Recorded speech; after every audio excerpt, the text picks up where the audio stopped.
But if you consider the European situation, you will have no difficulty in perceiving the motive. The whole of Europe is an armed camp. Great Britain holds the scales. If Britain were driven into war with one confederacy, it would assure the supremacy of the other, whether they were joined in the war or not. So it is the enemies of this potentate who want to secure and publish this letter so as to make a breach between his country and ours? Yes, sir. And to whom would the document be sent if it fell into the wrong hands? To any of the great chancelleries of Europe. It is probably speeding its way thither at this present instant as fast as steam can take it. It is your misfortune, my dear fellow. No one can blame you. There's no precaution which you've neglected. But now, Mr. Holmes, you are in full possession of the facts. What course do you recommend? You think that if this document is not recovered, there will be war? I think it is very probable. Then, sir, prepare for war. That is a hard saying, Mr. Holmes. Consider the facts. There seems no doubt this document was taken between 7:30 and 11:30 yesterday evening, so where can it be now? No one has any reason to retain it.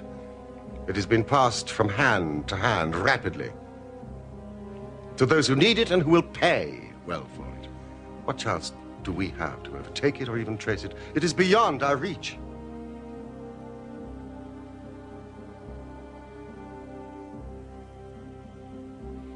What you say is perfectly logical, Mr. Holmes. I feel that the matter is indeed out of our hands. Meanwhile, hope. We cannot ignore all our other duties on account of this one misfortune. And should there be any fresh developments during the day, we will communicate with you. And you, no doubt, will let us know the results of your own inquiries. Thank you.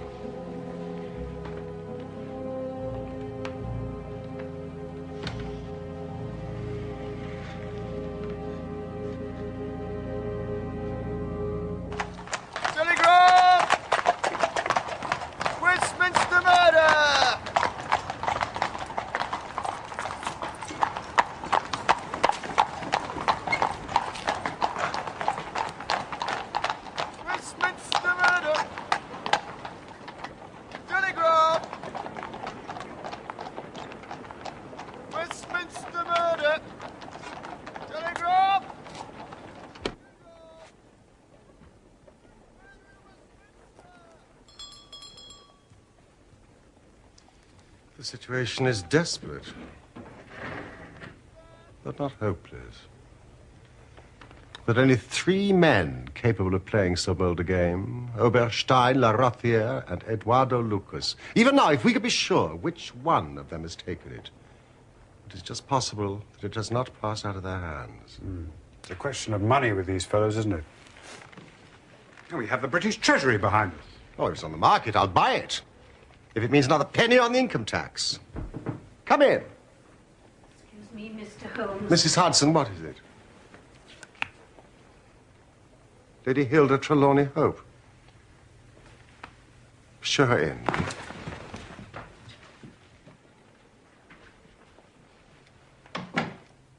Has my husband been here, Mr. Holmes?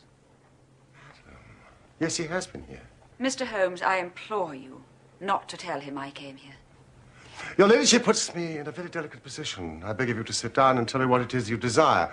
But I cannot make you any unconditional promise. Gentlemen, I will speak frankly to you in the hope that it will induce you to speak frankly in return.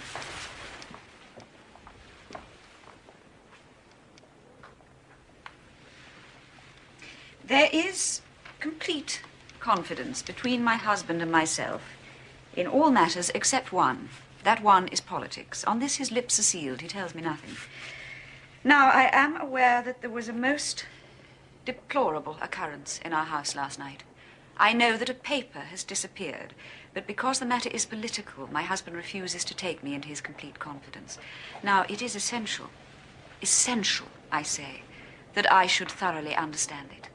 You are the only people, save these politicians, who know the true facts. At least I presume you do. You presume correctly, madam. I beg you, then, tell me exactly what has happened and what it may lead to. Tell me all, Mr. Holmes. Let no regard for my husband's interests keep you silent, for I assure you that his interests, if he would only see it, would be best served by taking me into his complete confidence. What was this paper which was stolen? Madam, what you ask me is really impossible. You must see that this is so.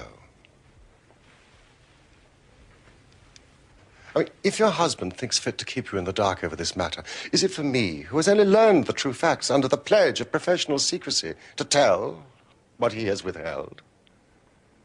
It is not unfair to ask it. It is he who you must ask. I have asked him. I come to you as a last resort.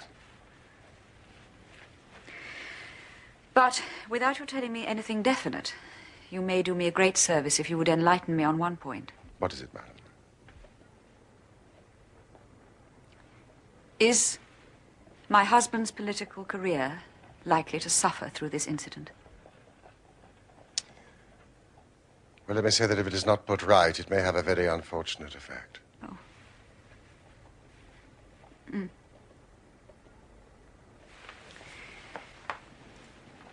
One more question, Mr. Holmes.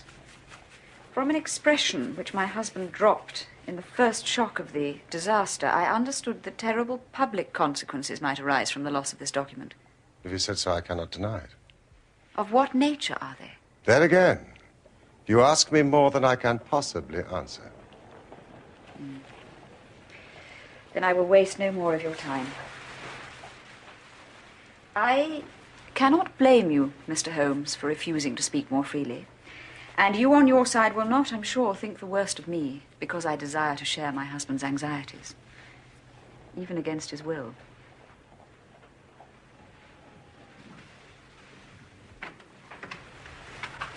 Once more, I beg you will say nothing of my visit.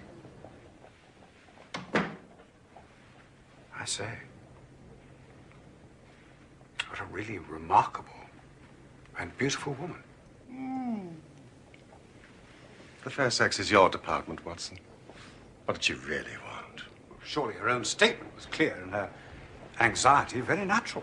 Think of her appearance, Watson, her manner, her suppressed excitement, her restlessness, her tenacity in asking questions. Remember, she is the youngest daughter of the Duke of Belminster and comes of a caste that does not lightly show emotion. She was certainly much moved. And you observed, of course, how she maneuvered to have her back to the light. She did not wish us to read her expression too closely. Yes, she chose that chair in the whole room. And yet the motives of women are so inscrutable. I mean, how can you build on such a quicksand? Their most trivial action may mean volumes, or their most extraordinary conduct may depend upon a hairpin or a curling tongs. Yeah. Good morning, Watson. You off then? Yes.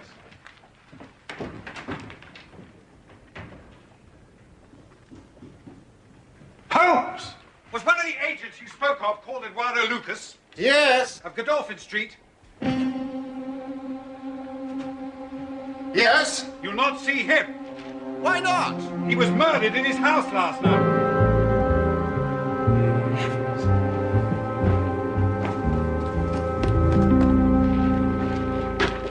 Does it say murdered? Murder in Westminster, crime of a mysterious character. Eduardo Lucas, unmarried, 34, well-known in society circles on account of his charming personality. Valet out for the evening. They always are. Elderly housekeeper sleeps atop of the house, heard nothing. They never do. Just before midnight, Police Constable Barrett saw door ajar, found Lucas's room in disorder. Lucas stabbed to the heart. Let me see. Prussian military dagger. Robbery does not appear to be the motive.